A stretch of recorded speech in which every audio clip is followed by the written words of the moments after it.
जय श्री कृष्ण। मैं हूँ शैलेंद्र कुमार भारद्वाज।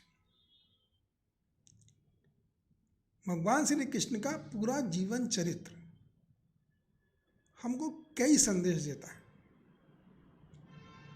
और उनमें पहला संदेश है कि जीवन में कभी हार न मानो। समस्या रहित जीवन जीवन नहीं कहलाता है। क्या मतलब है? जब तक समस्या नहीं तब तक जीवन का कोई आनंद ही नहीं, और समस्याओं का समाधान निकालना ही जीवन का सुख भी है, भोग भी है। तो शायद प्रभु जी हमको यही सिखाते हैं कि हमेशा उनका जो गीता है, भगवत गीता है, श्रीमद् भागवत में उनके चरित्र हैं, वह सभी ओर हमको सिर्फ जीत की ओर ले जाते हैं। हमेशा जीत का मतलब जो काम आप करने जा रहे हैं, अच्छे काम की बात कर रहा हूँ मैं, समाज गलत काम की बात नहीं कर रहा। वैसे सब में लागू होता है, लेकिन फिर भी जो काम आप करने जा रहे हैं उसमें आप विजयी भाव, आप जीतें। प्रभु अपने चरित्र से, अपनी ज्ञान से और अपनी सहायता से हमेशा हमको यही सिखाते भी हैं और हमारे साथ भी खड़े होते हैं।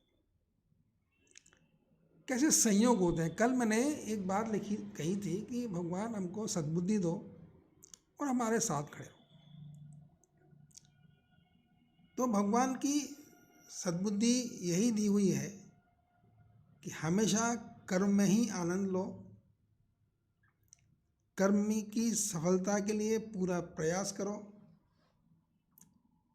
हिम्मत ना हारो, दिमाग लगाओ, बुद्धि लगाओ, मैं तुम्हारे साथ खड़ा हूँ। यस, एश्योरेंस है प्रभु का, भगवान श्री कृष्ण का ये एश्योरेंस है कि जो भी व्यक्ति उनकी ओर उन्मुख है, उनके साथ का इच्छुक है, वो हमेशा उसके साथ खड़े होते हैं, सद्बुद्धि भी देते हैं और सफलता की ओर ले भी जाते हैं। उनका कोई चरित्र उठा के देख लीजिए, कोई लीला उनकी देख लीजिए, एक दो बार को छोड़ दें तो उन्होंने कभी हार नहीं मानी है जीवन में, और गम भी बहुत बिछुए। जब वो सिर्फ 6 दिन के थे, मात्र 6 दिन के, 6 days,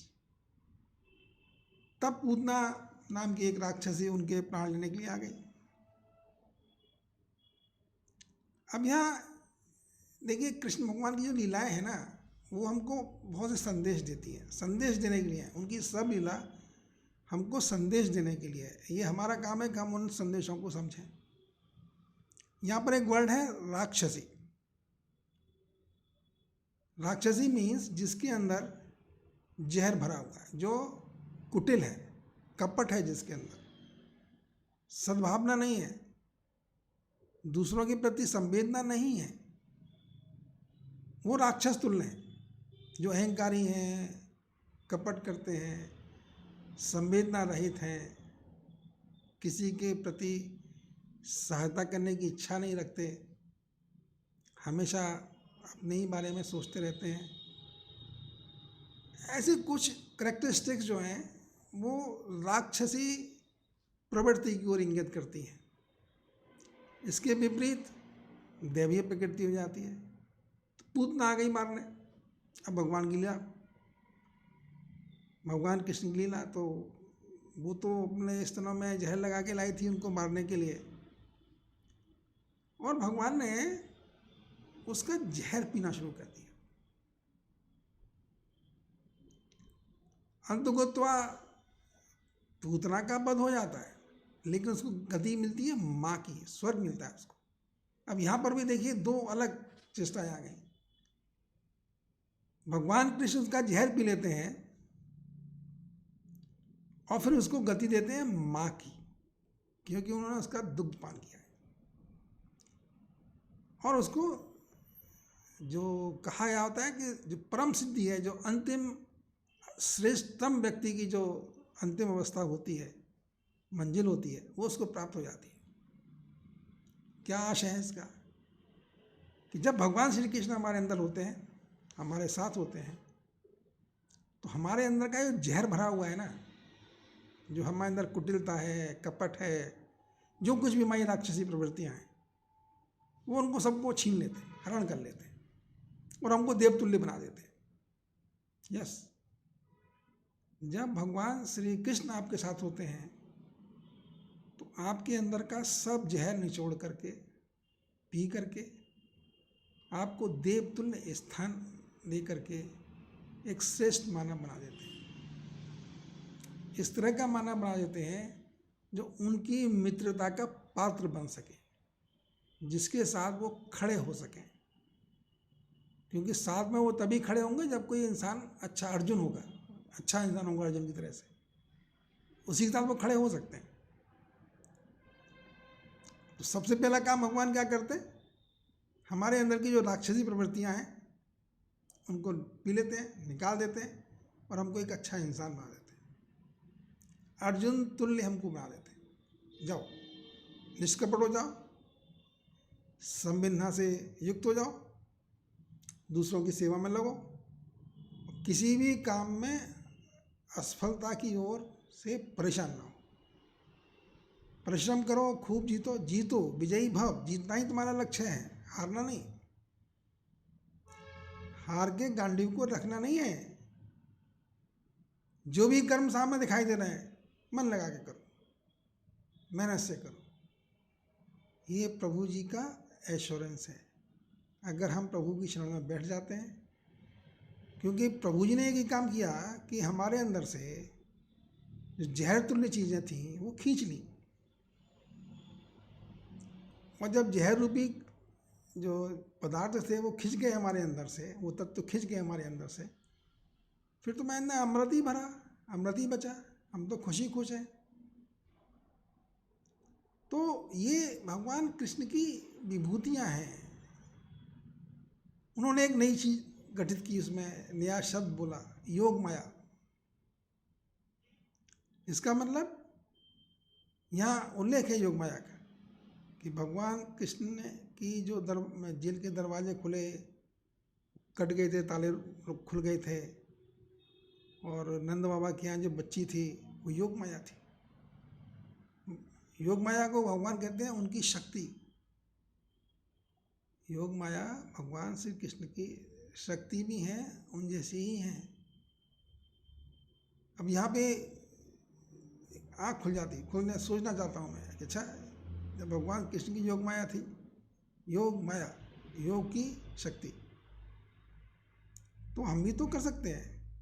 हम तो भगवान कृष्ण के अंश तो हैं, हमारे अंदर भी शक्तियाँ हैं। क्या हमने अपनी शक्तियों को सदुपयोग किया, पूरा उसका इस्तेमाल किया? सोचें, देखें। शायद नहीं किया, नहीं कर पाते, इसलिए असफलता मिलती है। अगर हम अपनी शक्ति का, योग शक्ति का पूरी तरह से उपयोग करें, सदुपयोग करें, तो असफलता तो नहीं मिलेगी। तो भगवान श्री कृष्ण के जितने चरित्र हैं, मतलब मैं इसलिए कई बार उनकी चर्चा करता हूँ। कोई मुझसे पूछता है कि भाई आप भगवान कृष्ण की चर्चा क्यों करते हो? मैं कहता हूँ देखिए, वो वही सत्य हैं। भगवान कृष्ण ही सत्य हैं, अपरिवर्तनीय है, सबके अंदर है। हम जानते नहीं हैं, हम समझ नहीं पाते, हम अपने स्वरूप को ही नहीं पहचानते और उलझे रहते हैं, उलझन में फंसे रहते हैं। ये सभी के साथ है, मेरे साथ भी है, था, थोड़ा थोड़ा कम हो रहा है। क्योंकि जब मैं भगवान कृष्ण की चर्चा करता हूँ, थोड़ा थोड़ा कम होता जाता है। कृष्ण की चर्चा करने से, कृष्ण की चर्चा सुनने से हमारी जो नकारात्मक ऊर्जाएं हैं, नकारात्मक शक्तियां हैं, उनका क्षय होता है। नकारात्मक शक्तियाँ राक्षसी प्रवृत्तियों कहते हैं, और भगवान कृष्ण के स्मरण मात्र से वो शक्तियाँ क्षय हो जाती, क्षय होने लगती। जोश आता है, अरे भाई क्या हारना क्या है, गिव अप तो होता ही नहीं कोई चीज़, गिव अप नहीं करना है। प्रभु तो कहते ही हैं, अरे गिव अप करके क्या मजा लोगे जीवन का? जीवन का मजा तो ये है कि खेलो, जीतो, तब जीवन का मजा है। अगर ऐसा ना होता तो सब लोग क्यों खेल रहे होते हैं? अधिकतर इंसान खेल रहे हैं, अधिकतर इंसान खेलते हैं। क्यों? खेलने में जीतने का मजा है। खेलोगे नहीं तो जीतने का मजा नहीं मिलने वाला है। जो जीतने का सुख है, जो विजयी होने का सुख है, वो तभी मिलता है जब आप खेलें। खेलेंगे नहीं तो विजयी होने का सुख ही नहीं पा पाओगे। जब हम किसी काम में हमको सफलता मिलती है तो हम कितने खुश होते हैं। हर चीज़ को खेल में लो ना, जो भी कर्म कर रहे हो ना, उसको खेल समझ के करो, मजा लो, जीतने का सुख भोगो। हम संकोच में, अरे ये ना हो जाए, अरे ये ना हो जाए, डूबे रहते हैं, परेशान रहते हैं। इसमें कुछ बातें जरूर सावधानी बरतने की है कि हम सेल्फिश ना हो। हम जो भी काम करें दूसरों का भी ख्याल रखें, दूसरों को भी बारे में सोचें कि हमारे इन कृत्यों से दूसरे को क्या नुकसान होने वाला है, क्या फ़ायदा होने वाला है। नुकसान तो किसी को करना ही नहीं। तो भगवान कृष्ण की चर्चाएं तो अनंत हैं और हर चर्चा का एक भावार्थ है। अपने अपने मतलब से लोग उसको इंटरप्रेट करते हैं, सोचते हैं। लेकिन ये सृष्टि तो भगवान की बनाई हुई है, इसलिए इसका सुख वही भोगता है जो इस सृष्टि के नियंता के साथ जोड़े रहने की चेष्टा करता है। सृष्टि के नियंता हैं, उनसे जुड़े रखिए। वो हमारे वेल विशर हैं, हमारा कल्याण चाहते हैं। क्योंकि अगर वही कल्याण नहीं चाहेंगे तो फिर तो कल्याण कौन चाहेगा? कोई नहीं चाह सकता है। तो हमारे कल्याण चाहते हैं, हमारे सुख की कामना करते हैं, हमको समस्त कष्टों से दूर ले जाते हैं। कष्ट और दूर ले जाने का मतलब ये नहीं है कष्ट खत्म हो जाते हैं। कष्ट खत्म नहीं होते। कष्ट नाम की कोई चीज़ ही नहीं है। बस वो हमको सिर्फ ये शिक्षा देते हैं, कष्ट नाम की कोई चीज़ नहीं बच्चे, कष्ट है ही नहीं, तुम्हारी सोच है। हर चीज़ जिसको तुम कष्ट कहते हो वो एक परिस्थिति है, बस आई है चली जाएगी। कष्ट क्या होता है? तुम उसे कष्ट मानते हो इसलिए परेशान होते हो। कष्ट मानना बंद कर दो, मजा लो, आनंद लो। ये सब बातें बड़ी अच्छी लगती हैं, मतलब कहने में सुनने में तो अच्छी लगती हैं, लेकिन व्यवहार में लाना मुश्किल है, मुझे पता है ये बात। और इसलिए मैं कृष्ण की बात करता हूँ, उनकी कृपा से ही ऐसा होता है। जब तक हमारे ऊपर उनकी कृपा नहीं होगी, हमारी मनोवृत्ति ऐसी नहीं होगी कि हम कष्टों में भी आनंद की अनुभूति करें, कष्टों को भी खेल समझें, ये तभी संभव है जब श्री बांके बिहारी जी महाराज, श्री कृष्ण जी महाराज का स्वरूप मेरे साथ खड़ा हो, मेरा मित्र बन के मुस्कुरा रहा हो, देख रहा हो, एश्योर कर रहा हो, चिंता नहीं करो। चिंता नाम की कोई चिड़िया दुनिया में नहीं बसती है बच्चे, कुछ चिंता नाम की कोई चीज़ नहीं है। मजा लो, एंजॉय करो, आनंद लो, जीवन के हर पल का आनंद लो। एक एक मिनट को भी पकड़े रहो, चेष्टा करो। ऐसा ना हो एक मिनट भी व्यर्थ चली जाए बगैर आनंद के, बगैर खुशी के।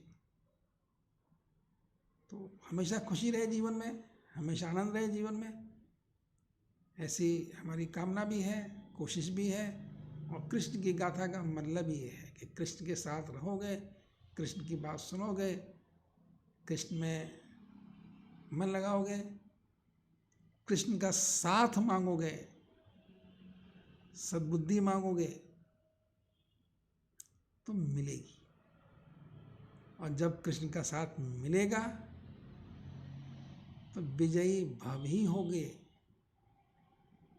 कृष्ण के साथ जिसका है और जो प्रयत्न करता है उसकी कभी हार नहीं होती, कभी असफलता उसके हाथ नहीं लगती। क्योंकि भगवद गीता में एक पैरा आता है जहाँ संजय जो उसको बोलते हैं कि देखिए, जहाँ योगेश्वर भगवान श्री कृष्ण हो और जहाँ अर्जुन जैसा प्रयत्नशील व्यक्ति हो, वहाँ असफलता नहीं मिलती है, वहाँ तो सफलता ही मिलती है। इन्हीं सब बातों के साथ, शुभकामनाओं के साथ आज का ये प्रसंग यहीं पर रोकते हैं। कल फिर मिलेंगे। धन्यवाद। जय श्री कृष्ण।